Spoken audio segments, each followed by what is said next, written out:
మీరు ఈ 3 రాశుల్లో జన్మించారా? మేషరాశి గాని, వృశ్చిక రాశి గాని, మీన రాశి గాని.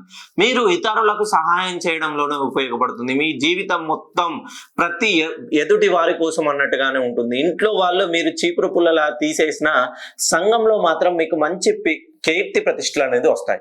మీరు మేషరాశిలో జన్మించిన వాళ్ళైనా, వృషభ రాశిలో జన్మించిన వాళ్ళైనా, మీన రాశిలో జన్మించిన వాళ్ళైనా మీకు 3 విషయాల్లో జాగ్రత్త.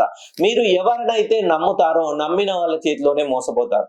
మోసపోయి చివరికి ఎక్కడైతే స్టార్ట్ అయ్యారో అక్కడికే వచ్చి చేరుతారు.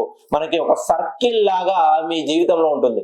అనూహ్యంగా మీ జీవితంలో మార్పు, ఆర్థికంగా అనూహ్యంగా లక్ష్మీదేవి అనుగ్రహం ఉంటుంది. ఒక్కొక్కసారి కొన్ని వేల రూపాయలు మీ చేతిలోకి వచ్చినట్టే అనిపిస్తుంది. మీ చేతిలో లక్ష్మీదేవి ఎప్పుడు ఆడుతూనే ఉంటుంది.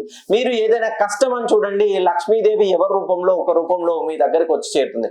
కానీ ఈ 3 రాశుల్లో జన్మిస్తే లక్ష్మీదేవి నిలుపుదల అనేది ఉండదు. ఎప్పుడు రావడం పోవడంగానే ఉంటుంది.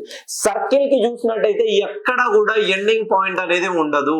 మీ జీవితంలో కూడా ఖచ్చితంగా డబ్బు నిలిచే పాయింట్ అనేది లేదు.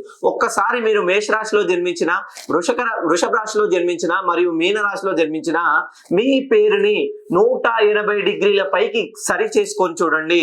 ఖచ్చితంగా లక్ష్మీదేవి మీ ఇంట్లో కానుకల వర్షం కురిపిస్తుంది.